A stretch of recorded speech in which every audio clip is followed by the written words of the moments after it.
Glória a Deus, saúde a todos com a paz do Senhor Jesus.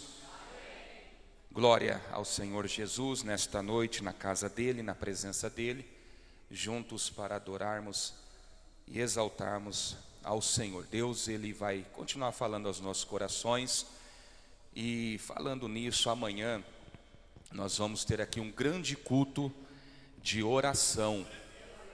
Glória a Deus. Você pode aplaudir o Senhor Jesus por isso?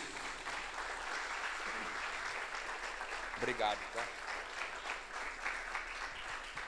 2 anos já, né, pastora? 2 anos, né? Vai para 2 anos esse culto. É assim, particularmente esse culto é um culto especial, culto de oração. Não que os outros cultos não sejam, mas é um culto diferenciado, né?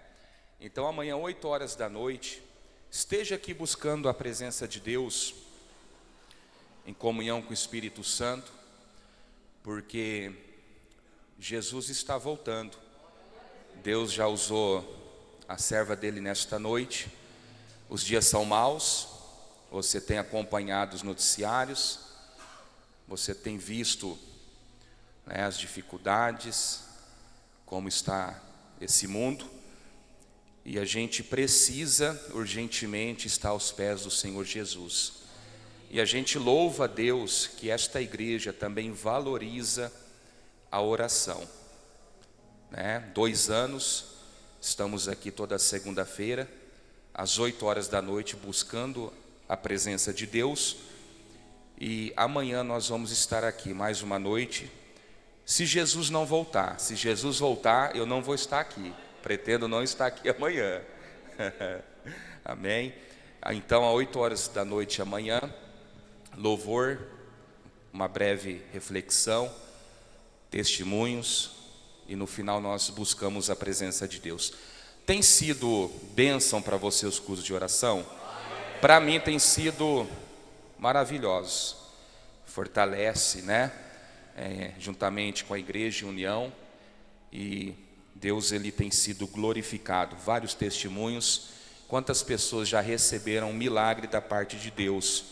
Então, não sou eu que estou convidando você, mas o Espírito Santo na minha vida está te chamando para você estar buscando a presença de Deus primeiro, para você se fortalecer em Deus, para você manter o seu relacionamento com Deus, e também para você buscar aquilo que você não consegue, porque só Jesus, ele pode te ajudar, meu amigo e minha amiga. Então esse é o momento oportuno de você estar aqui amanhã, buscando a presença de Deus. Olhe para essa pessoa e diga assim: Jesus espera você aqui amanhã. O diabo vai fazer de tudo para você não estar aqui. O Espírito Santo vai fazer além para você estar. E você vai fazer a sua parte para buscar a presença de Deus. Nesse momento, nós vamos ler a palavra de Deus e continuar ouvindo o Espírito Santo nesta noite. Provérbios capítulo 24, versículo 10.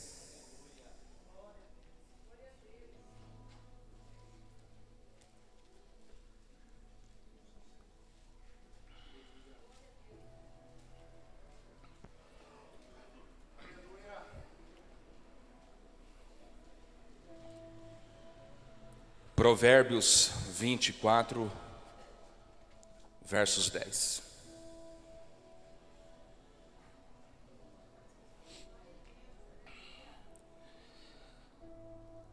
A santa palavra de Deus diz assim: se te mostrares frouxo no dia da angústia, ou se te mostrares fraco no dia da angústia, a tua força é pequena. Se te mostras fraco no dia da angústia, a tua força é pequena. Na NTLH, a tradução diz assim: quem é fraco numa crise é realmente fraco. Feche seus olhos, oremos. Pai, no nome de Jesus, gratidão pela sua presença, pela leitura da sua palavra. Sabemos que este culto é conduzido pelo Teu Espírito Santo. porque, meu Deus, esta obra pertence ao Senhor. O Senhor já tem falado desde o início aos nossos corações. Por isso, no nome de Jesus, continua falando com a sua igreja. Meu Deus, fala com a sua igreja, meu Deus, da maneira que o Senhor quer. Meu Deus, repreende todo impedimento, glorifica o teu santo nome, por intermédio da sua palavra. Espírito Santo, amigo Espírito Santo, eis-me aqui, sou apenas o teu servo, carente da sua graça e preciso do Senhor, como sempre preciso. Meu Deus, abençoa este momento. Mais uma vez eu lhe peço, glorifica o teu santo nome, por intermédio do teu Espírito Santo e da sua palavra, no nome de Jesus, amém. Pode se assentar.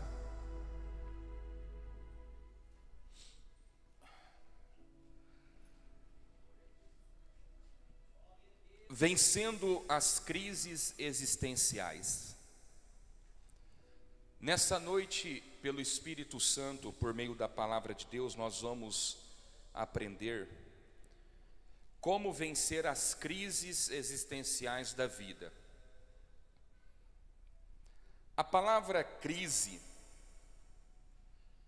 ela tem origem no vocábulo latino crisis, que significa momento de decisão, de mudança súbita.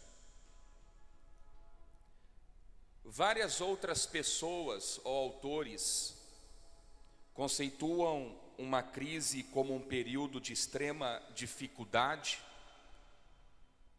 na qual o sujeito se sente fragilizado e impotente para lidar com toda situação.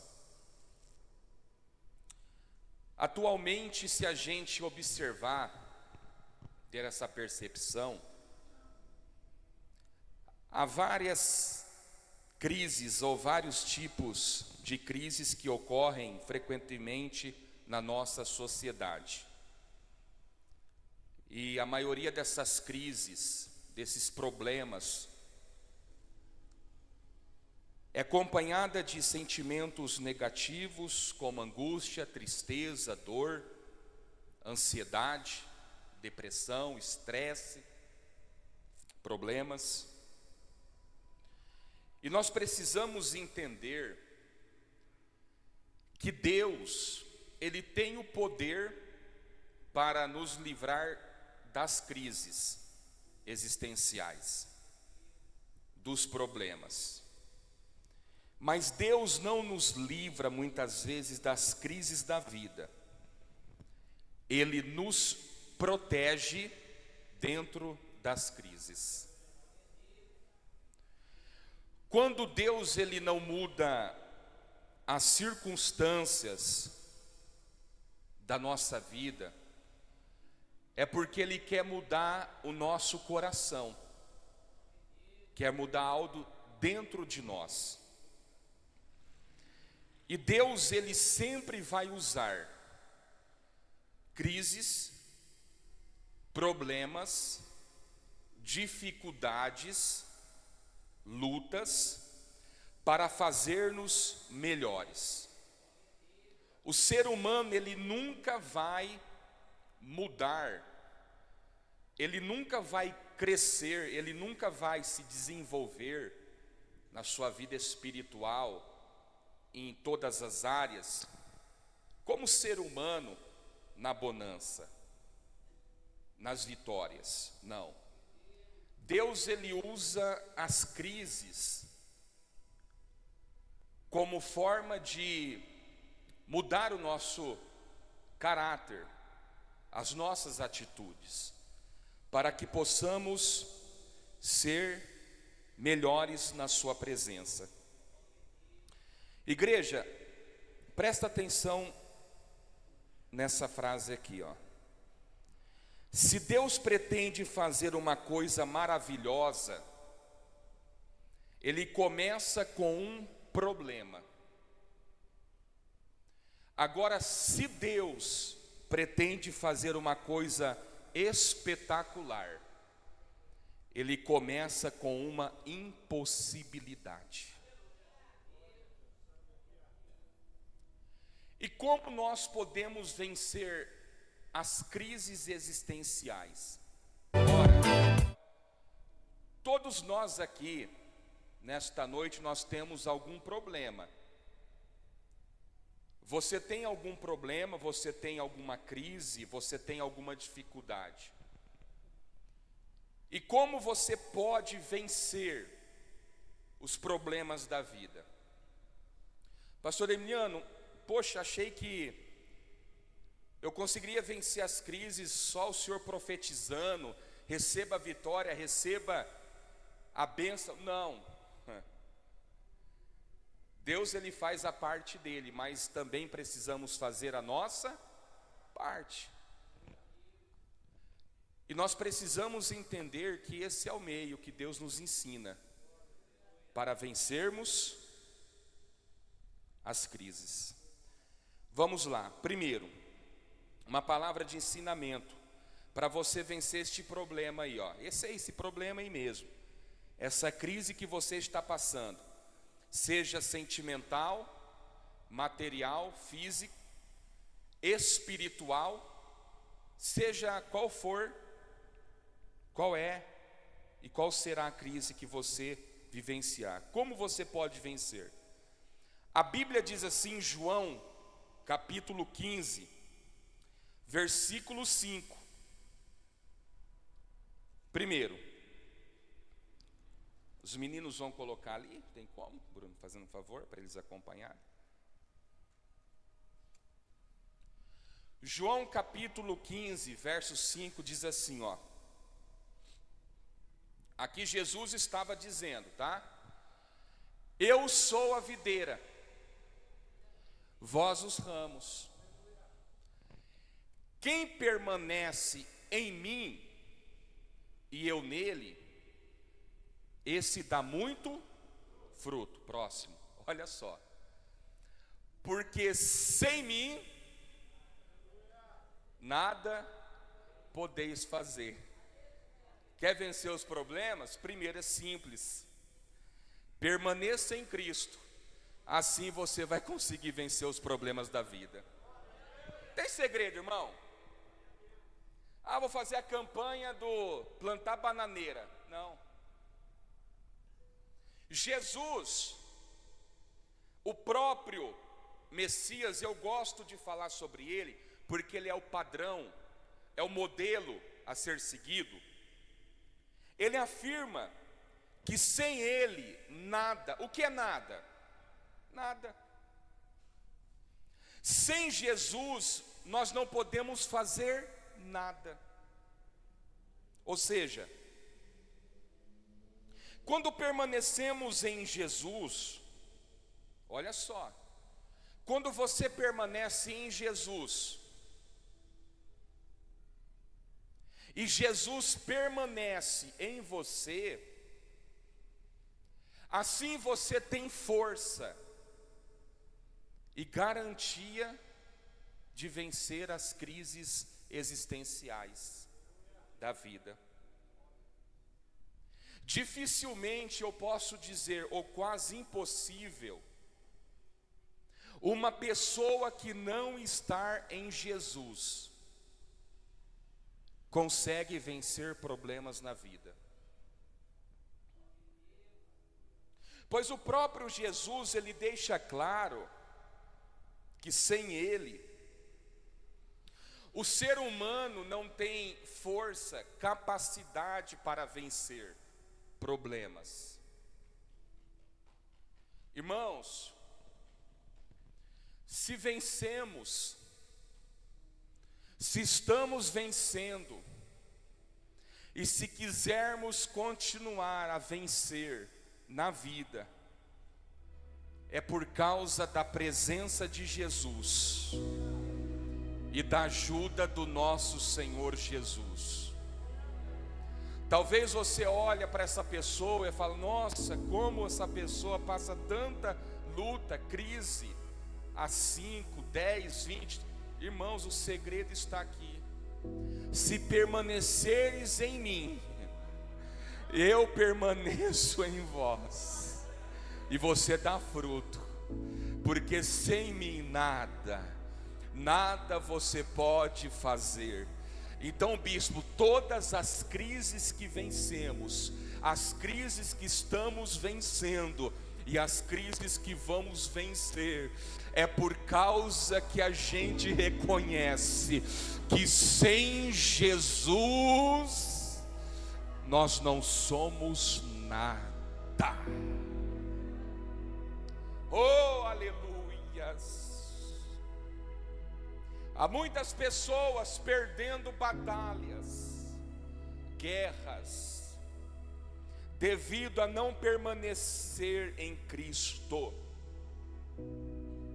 Pois sem Jesus não há vitória. Meus irmãos, minhas irmãs,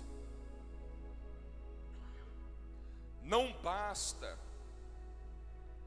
ter capacidade, habilidade, força, conhecimento. Se a pessoa não estiver em Cristo e permanecer em Cristo, olhe para essa pessoa e diga: a pessoa não vence. Não, pastor, olha, eu conheço, eu sei, eu tenho. Jesus falou. Pois a nossa vitória não é por méritos, mas é pela força, pela graça, pela ajuda do nosso Senhor Jesus Cristo. Só somos vitoriosos porque permanecemos em Cristo, e Cristo permanece em nós. Pois sabemos que sem Jesus, como ele disse, nada, simplesmente nada podemos fazer sem Jesus. Lucas capítulo 5. Você conhece a história, a Bíblia diz assim que Jesus ele chega no lago de Genezaré. A multidão estava ali para ouvir a palavra de Deus. Jesus ele viu 2 barcos. A Bíblia diz assim um texto: havendo descido deles, os pescadores, havendo descido, estavam lavando redes. Jesus pediu o barco de Simão Pedro. Irmãos, você conhece o texto. Pedro era pescador, tinha habilidade, conhecimento, sabia tudo daquela região. Só que eles não haviam pescado nada. Aí Jesus ele chega naquele ambiente, Pablo. Jesus pediu o barco de Simão, e Jesus entrou no barco de Simão. A pergunta é: por que Jesus entrou no barco de Simão? Alguns historiadores dizem que tinha mais de 1000 barcos naquela região. Ele viu 2, entrou em um. Por que Jesus entrou? Lógico, Jesus pediu, Pedro entregou, emprestou. Só que você analisar o texto, a Bíblia diz assim que Pedro, os pescadores estavam na praia. Eles tinham descido do barco, eles estavam a noite toda dentro do barco, mas eles desceram do barco. Desceram do barco e a Bíblia diz que as redes também estavam fora do barco, estavam sendo lavadas. O barco não tinha peixe, porque eles não tinham pescado nada. falei: Espírito Santo, Jesus, por que o Senhor entrou dentro do barco? O Espírito Santo veio ao meu coração: meu filho, simples, eu entrei dentro do barco porque o barco estava vazio,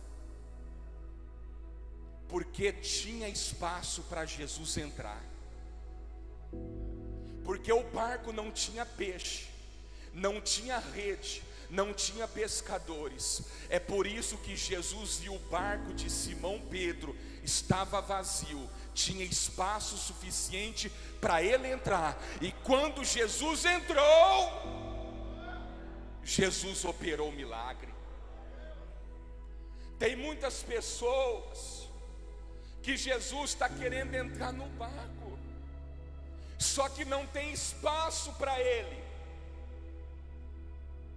Nós muitas vezes estamos colocando outras coisas e deixamos Jesus sem espaço. É muito peixe, é muita rede. Às vezes são pessoas que estão preenchendo o nosso barco. E Jesus, ele só pode entrar quando houver espaço, quando tiver espaço suficiente para ele, quando o barco estiver vazio. Não foi assim na nossa vida há muitos anos atrás? Irmãos, quando o meu barco estava cheio, dinheiro, amizade, amigos, o meu barco não tinha espaço para Jesus, Jesus não entrou. Agora, quando o meu coração estava vazio, eu não tinha mais amigo, não tinha dinheiro, não tinha mais espaço daquilo que preenchia, que era o mundo. Aí Jesus olhou para mim e falou: agora eu tenho espaço. Foi na sua vida isso, e Deus está dizendo para você nesta noite: libere o espaço para Ele entrar, para mudar a sua história.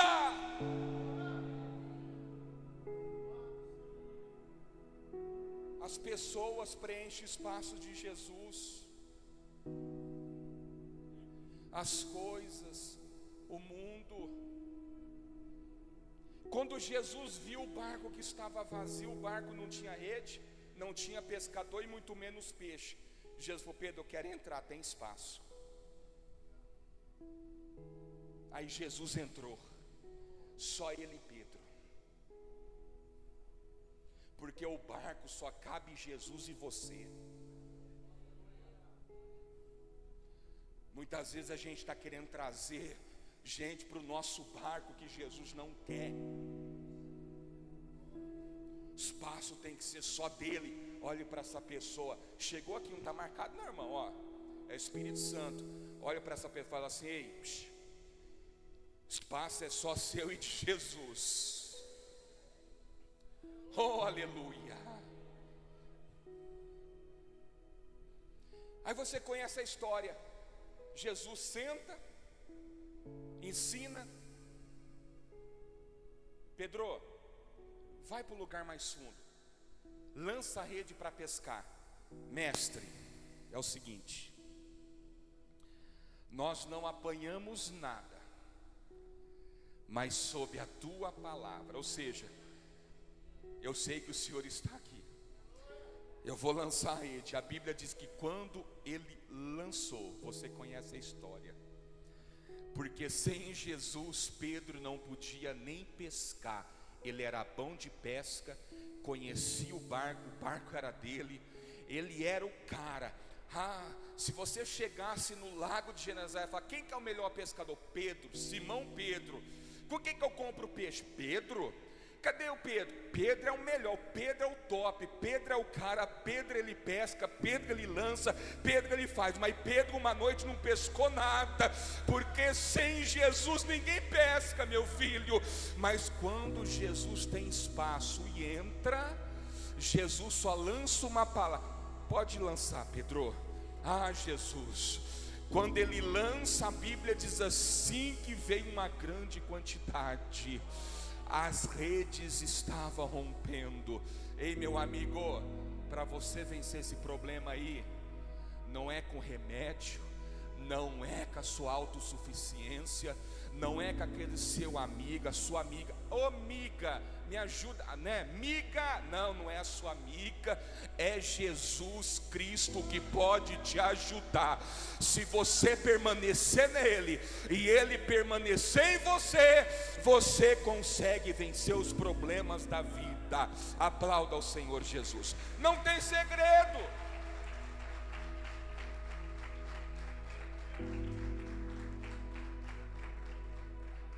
Não tem segredo, irmão. E mesmo se a gente perder a batalha, a guerra, a crise, ele permanecendo na gente, a gente nele, tá bom demais. Segundo, primeiro, para vencer os problemas, as crises, você tem que permanecer em Cristo. Você tem que estar com Jesus, tem que estar colado. Ele tem que ser a base da sua vida. Segundo, Mateus capítulo 7, versículo 24, versículo 27. Mateus 7, do 24 ao 27 diz assim, é Bíblia. Jesus também falando: todo aquele que, pois, que ouve estas minhas palavras e as pratica, será comparado a um homem prudente, que edificou a sua casa sobre a rocha. Vai lá. Caiu a chuva, transbordaram os rios, sopraram os ventos, deram com ímpeto contra aquela casa, que não caiu, porque foi edificada sobre a rocha. E todo aquele que ouve essas minhas palavras e não pratica, resultado, será comparado a um homem insensato que edificou a sua casa sobre a areia. Caiu a mesma chuva, transbordaram os mesmos rios, sopraram os mesmos ventos e deram com ímpeto contra aquela casa. Por que ela desabou? Porque ela não estava construída na rocha, mas sim na areia, sendo grande a sua ruína. Como eu posso vencer os problemas? Como eu posso vencer as crises? Segundo, não apenas ouça, seja um praticante da palavra de Deus. Assim, por meio da palavra, venceremos as crises. Pega a sua Bíblia, você que tem, fazendo um favor. Nós temos um costume aqui de interagir. Pega a sua Bíblia, olha para a Bíblia e fala: isso aqui é Bíblia, palavra de Deus. Olhe com respeito para essa pessoa que está ao seu lado, diga assim: você quer vencer problema? É praticando a Bíblia.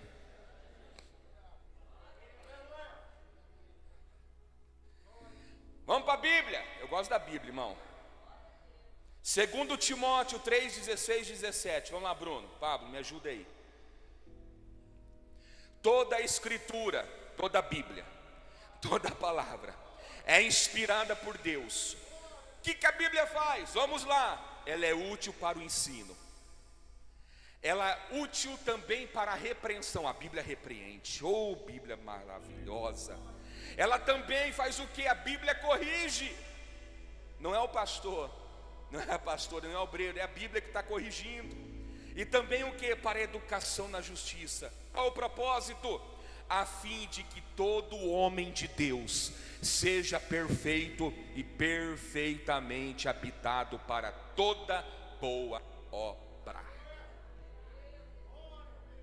Irmãos, a Bíblia, ela foi escrita por 40 homens, ao longo de um período mais ou menos de 1600 anos. Moisés a João, Gênesis, Apocalipse. E quando a gente olha para a Bíblia, quando a gente lê a Bíblia, quando a gente ouve a Bíblia, quando a gente vê a palavra de Deus, mesmo assim temos a impressão, Denilson, que a Bíblia foi escrita por um só homem, em uma só época, por devido à sua unidade, à concordância que há em cada livro com os demais. E por que isso? Isso nada mais é do que inspiração de Deus. Esse é o poder da inspiração de Deus por intermédio da palavra. O termo inspiração vem do grego theopneustos. Que palavra, hein? Theopneustos. O que significa a palavra em grego? Inspiração.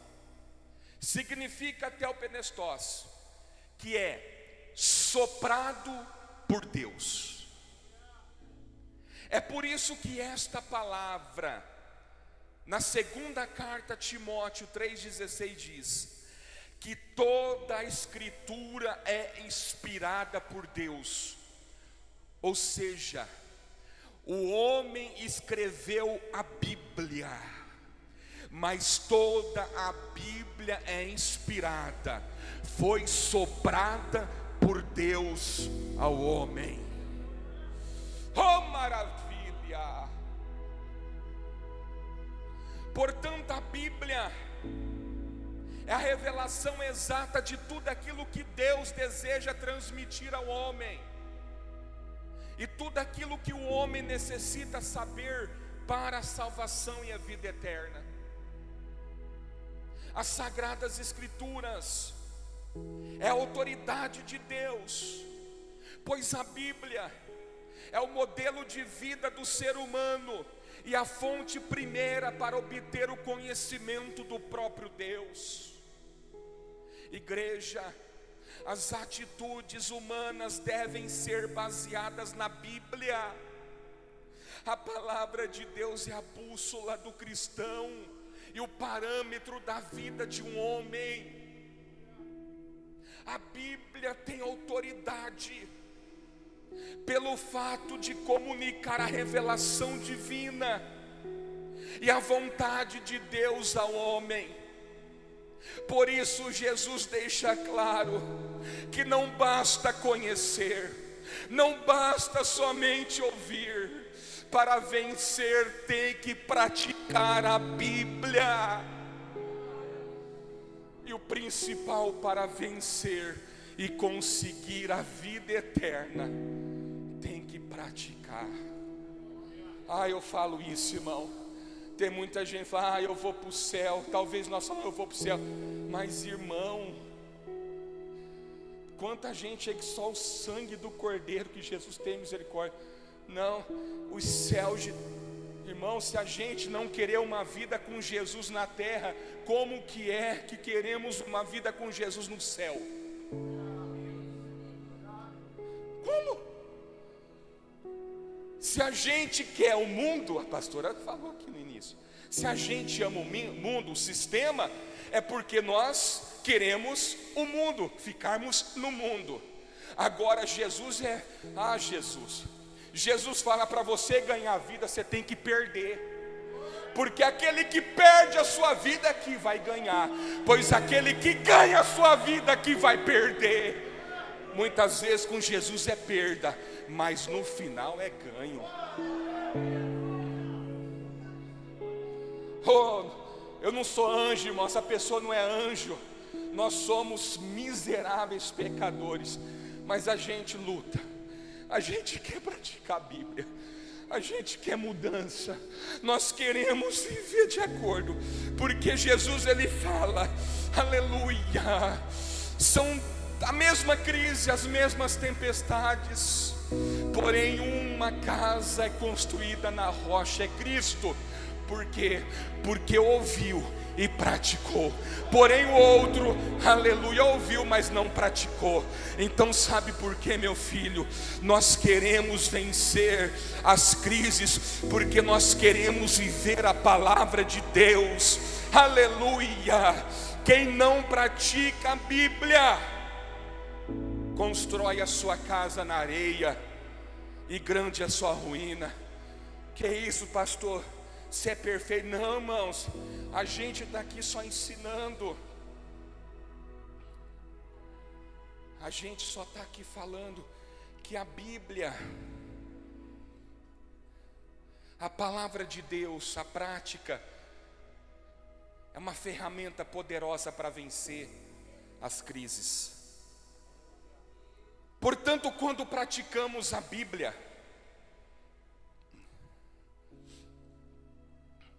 muitas coisas podem acontecer conosco. Somente a prática diária, uma vida que decide ser obediente a Deus, é que pode ter força necessária para vencer as crises da vida. Irmãos, o mundo, já foi falado aqui no início para a pastora, o sistema mundano, mau e corrupto, que já é governado por Satanás, ele seduz o indivíduo para que este se afaste de Deus. O mundo, através dos meios de comunicação, através da cultura popular, dos valores do materialismo, até mesmo das religiões, quer ditar como a pessoa deve se comportar, e quer se colocar acima da palavra de Deus. Tudo que o mundo ensina é contrário à palavra de Deus. A palavra de Deus ensina a gente ser manso e oferecer outra face. O mundo não, o mundo ensina você pagar com a mesma moeda. A palavra de Deus ensina o ser humano a amar a Deus sobre todas as coisas, em primeiro lugar. O mundo não ensina você a amar a si próprio. A palavra de Deus ensina que o amor ao dinheiro, a palavra de Deus ensina que o amor ao dinheiro é a raiz de todos os males. A palavra ensina a não amar o dinheiro. O mundo ensina que se conseguir dinheiro a qualquer custo, tá bom para você. Assim Jesus ele deixa claro, aqueles que ouvem, estamos ouvindo as suas palavras e as praticas, luta para praticar. Pode vir crise, pode vir luta, pode vir doença, pode vir Covid, pode estar dentro da UTI com um balão de oxigênio, pode ter separação, pode ter perdas, pode ter tudo, abandono, traição. Porém, essa pessoa está edificada sobre a rocha, sobre a palavra de Deus. Jesus ele deixa claro, quando praticamos a Bíblia, a palavra de Deus é vitória, vencemos. E praticar a palavra de Deus significa mais do que ler e ouvir as Escrituras. Deus está dizendo para nós aqui nesta noite, Ele não quer anjo, Ele não quer super-homem, Ele só quer alguém que pratique aquilo que Ele fala.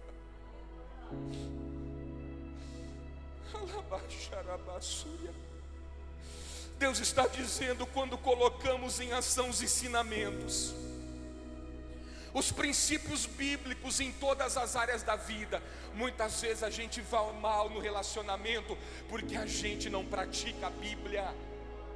Semana que vem tem curso, né? Está sendo ensinado. A gente quer praticar os nossos ensinamentos, as nossas vontades. A gente é falido, vamos dizer, desculpa a expressão, financeiramente, porque nós quebramos o princípio da Bíblia que Jesus ensina como ser bem financeiramente. A gente compra mais do que ganha. A gente muitas vezes quebramos princípios. Aí a gente está que nem Noemi, de quem é a culpa?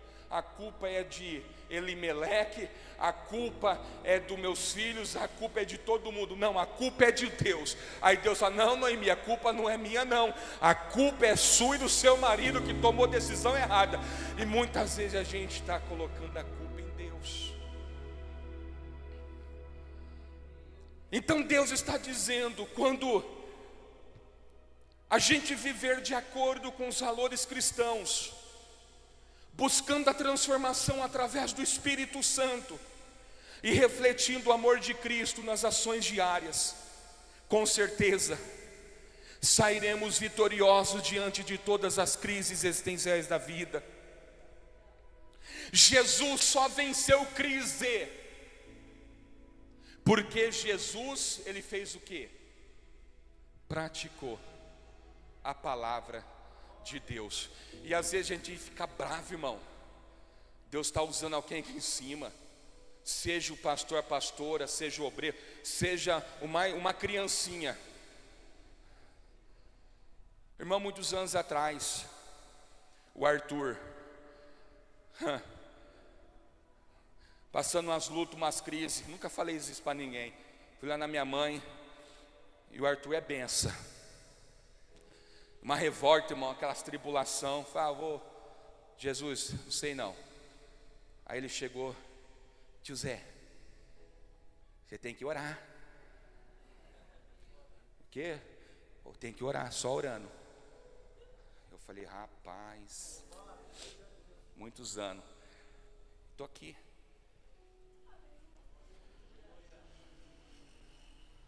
Irmão, a gente perde para nós mesmos.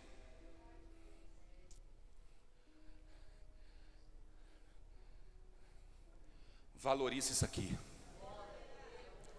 Hoje, infelizmente, você sabe o que eu estou falando. O negócio está tenebroso aí, irmão. É só chave. É chave, é chave. É vive assim que a vida continua. Deixa a vida te levar. E Jesus está: não é assim não. Então, segundo, quer vencer? Olhe para essa pessoa, diga assim: você tem que continuar praticando a Bíblia. Seja eu pastor ou você ovelha membro, tem que praticar a Bíblia, irmão. Tem hora que a gente quer rodar, quer fazer, puxar que nem Pedro a espada, mas tem que guardar a espada e pegar a Bíblia e ler: o Senhor é o meu pastor e nada me faltará. Ô, irmão, não é ser humano, é prática. Lá dentro de casa, irmão, vence, né? É com a Bíblia, é a palavra. Quem pratica, Sônia, constrói a casa na rocha. Terceiro, para a gente ir embora. Tá bem aí, irmão? Amém. Tô bravo não, tá? Primeiro, quer vencer a crise? Permaneça em Jesus. Segundo, pratique a palavra. Terceiro, João 16:33. Quer vencer crise, problema, aflição? Jesus, ele fala: tenho-vos dito para que em mim tenha paz. No mundo passareis por aflições, mas tende bom ânimo. Eu venci o mundo. Quer vencer problema? Você tem que ter ânimo. Tenha bom ânimo. Ter bom ânimo não é estar sempre sorrindo. Não é sempre feliz ou animado. Ter bom ânimo é cultivar uma atitude positiva, resiliente diante da situação difícil da sua vida. Tem muita gente rindo, mas está desanimado. Agora tem gente que não está rindo, mas está animado. Irmão, por dentro ele é resiliente. Isso é ânimo. Ter bom ânimo é ter coragem, força, vontade, otimismo diante das diversidades da vida. Ter bom ânimo, Guilherme, é ter confiança na vida e saber que Deus está no controle de tudo. Olhe para essa pessoa que está, você diga assim: você está na crise, você está no problema, mas tenha ânimo. Fala assim: tenha coragem, tenha confiança no seu Deus, tenha perseverança, esperança. Como eu posso ter ânimo em meio às crises? 3 versículos para a gente encerrar e ir embora. Bruno, fazendo um favor, Eclesiastes 7:8. Como eu posso ter coragem, ânimo, esperança, confiança no meio dessa tribulação que eu estou passando? Vamos lá, Bíblia. Eclesiastes 7:8 diz assim: melhor é o fim das coisas do que o seu princípio. Salomão, ele nos mostra que é melhor do que começar é terminar. Ou seja, o que nós estamos vivendo hoje, o que estamos passando hoje, o que nós estamos enfrentando hoje, seja crise, problemas, dificuldades, o amanhã pode ser melhor. Deus pode mudar a história. Quer ter uma vida animada no meio dessa luta? Você tem que entender que Deus está no controle da sua vida, que hoje não reflete aquilo que Deus tem para você amanhã. Segundo, Mateus 28:20, parte B. Jesus, ele disse: eis que estou convosco todos os dias até a consumação dos séculos. Como ter uma vida animada, precisando pagar um boleto amanhã? Como ter uma vida animada na enfermidade, nas crises? Jesus, ele está contigo também nessa crise. Olhe para essa pessoa e diga assim: você não está sozinho. Anima a sua alma. Jesus, ele falou: Jesus não pode deixar de cumprir a Bíblia, ele pratica. Ele falou: estou com você todos os dias. Ou seja, Jesus esteve com você lá na benção, quando você contou a benção, quando você, aleluia, pegou o troféu da vitória. E você também está na crise hoje, e Jesus está dizendo: eu estou contigo também nessa luta. Terceiro, como ter uma vida animada no meio das crises? Apocalipse 3:11. Vamos lá, vamos ler a Bíblia. Apocalipse 3:11, fazendo um favor, Bruno. Jesus, ele fala, vamos lá? Venho, conserve o que tens. A parte A, Jesus, ele fala o quê? Como ter uma vida animada. Terceiro, a minha expectativa e esperança, ele está voltando. Jesus está voltando. Você viu lá ontem, Estados Unidos lá? Irmão, o terreno está sendo preparado. Grande conflito, princípio das dores. Jesus está voltando. Jesus, ele pode voltar para mim e para você hoje. Você já pensou nisso? Como assim, pastor? E se Jesus, ele chamar a nossa senha hoje? Exemplo, a minha senha 28, José Emiliano. Se chamar, a questão é: estou pronto? Irmãos, e se Jesus receber a ordem, Deus olhar e falar: meu filho, você já pensou nisso? Ele está lá, fala: meu filho, a ordem está dada. E o anjo, oh Espírito Santo, é por isso que você tem que ter uma vida em Cristo animada. Estou na crise, irmão, é crise, é problema, mas eu se apego na Bíblia, porque Jesus está vindo sem demora.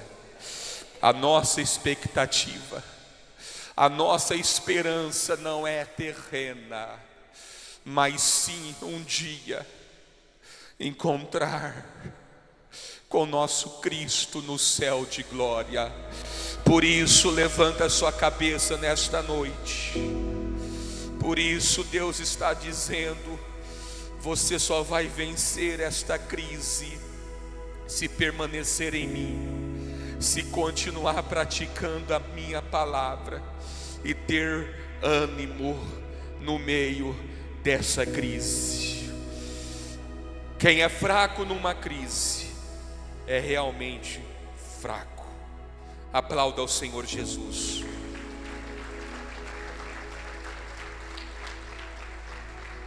Esta é a palavra de Deus. Porventura tem